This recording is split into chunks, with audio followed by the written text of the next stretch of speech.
evening, dear friends. It's very good to have the guests from the Ministry of Defense, from the Defense Attaches Group in Sofia, from the industry of Bulgaria, particularly in defense sector, and thanks to our dear friend Konstantin Serafimov and Milan, we have a very good gathering from the defense industry group. So we are very happy to have you with us. And since many of us are meeting for first time in the new year, I give you New Year's greetings as well. Today, we are meeting to introduce our defense attaché, Colonel Vijayant Singh. Colonel, please. Yeah.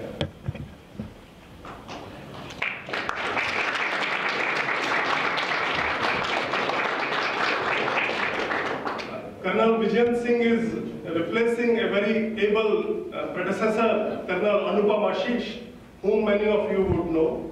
And in fact, last year we had a reception with Colonel Anupam Ashish here, but we are very happy to have Colonel Vijayant Singh with us. You know, when they told me that a colonel named Vijayant Singh is coming here to be the defense attaché, I know that he is a guy from the armored corps. I don't know whether many of you know, but we used to make tanks called Vijayanta.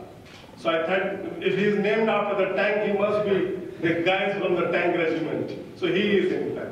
Yeah. Colonel will talk more about Aero India 2023, which we are going to have, you know, after 15 days in India. But I would generally like to say about the India-Bulgaria relationship. We have very friendly relation. We have a very good cooperation in many fields. We have very dependable and stable relationship in defense area. We buy many things from Bulgaria in defense sector. We also sell some things, but we want to do this trade more, and we want to invite more of you to sell to us.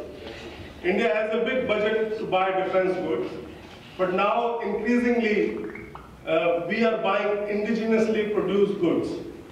And Indian economy is doing very well. There is plenty of good, educated labor is available. And we are encouraging companies from Bulgaria to set up their factories in India to make defense goods or other industrial goods for Indian market, which is growing at one of the fastest growing economy in the world. And also, you know, participate in the defense procurement projects. And there is a very good future, and some of you are already doing it. I mean, some of the companies here like Arsenal is a good example. They have set up a very good Indian subsidiary, and things are looking very good. Similarly, there are many opportunities coming up in India because of the good growth of economy, and we would like you to come there. So this is regarding our relations. Coming back to Colonel Vijayant Singh. So Colonel, I wish you a very good stay here. There is a very active community of defense here, defense specialists, people who produce for the defense sector. So I wish you a very good stay, and I look forward to working with you here and also listening to your presentation.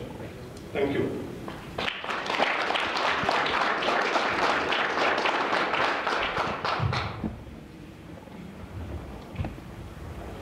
Good evening, ladies and gentlemen. Firstly, I thank His Excellency, the Ambassador, for the kind words.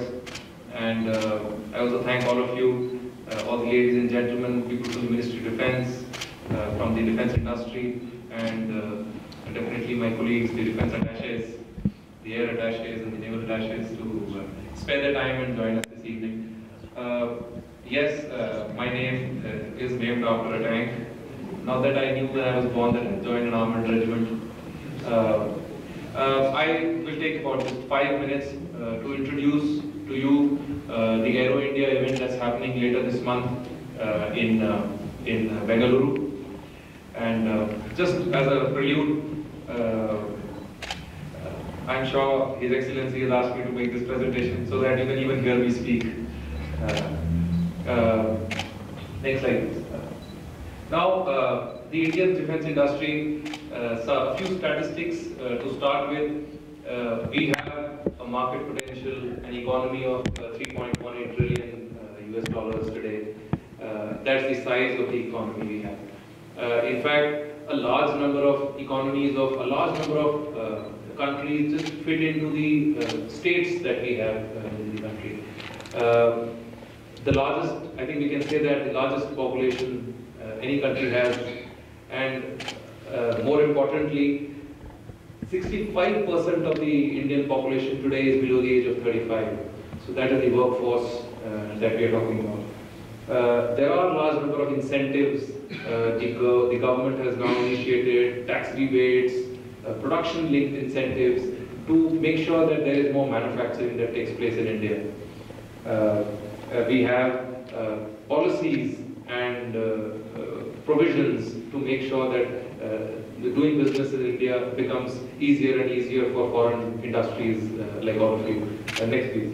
And we see the figures again that in the last 6 to 7 years, India has jumped in ease of doing business statistics almost 79 places. And all the other figures again shows how the government is every day trying to make newer and newer ways to make sure that more and more business industries come to India. Next please. Now, traditionally India was the second largest importer of defense equipment. And it is generally about 8 to 9% of the global imports in the defense industry are being undertaken by India. And we had, and 80% of the Indian defense manufacturing industry was under the government. And only the foreign investors could enter as private limited companies. Next please. But here we have 8.7% growth the Indian economy has recorded in the last year. And in the last 7 financial years, we have a total investment of foreign investment of almost 440 billion US dollars. So that's the amount of foreign investment that has come to India. Next please. But what has changed? What has changed is today you have to have 50 to 60% of your manufacturing in India to make sure that you can actually sell something to the Indian defense industry. And not only that, India is slowly becoming a hub for export to other countries in Asia and Africa as well, and other, whether it's missiles, whether it's EW equipment, whether it's radars, whether it's offshore patrol vessels. You have Mauritius, Maldives, Philippines. India is becoming the manufacturing hub slowly. And we are the 3rd highest military spender in the world when it comes to defense, and it's close to 76 billion US dollars today. And that's IFRI data. Next please. Now, without putting any more statistics, there are a large number of reforms that the government has undertaken. The ordnance factories, which were all government controlled, have been privatized, have been corporatized, sorry. Defense industry, including ammunition, explosives, etc., has now open for the defense or the private industries to manufacture. There are lists of positive indigenization. That means there is a ban on import of those components. So slowly manufacturing, shifting a component of your manufacturing into India is the only way forward to subscribe to the Indian defense industry. Next please.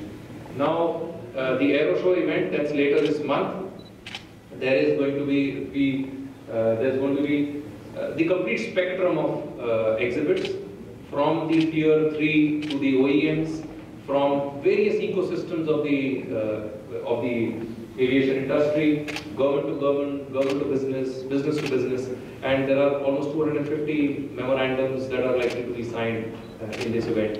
Next. And so we have 730 registrations that have already happened. Over 100 from foreign countries, and there it is from 13th to 17th of February at Bengaluru. And now, before I close, I'll just close with a small teaser video of the Aero India 2023. Next, please. Next, please.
Thank you for your time, ladies and gentlemen. Please enjoy the evening.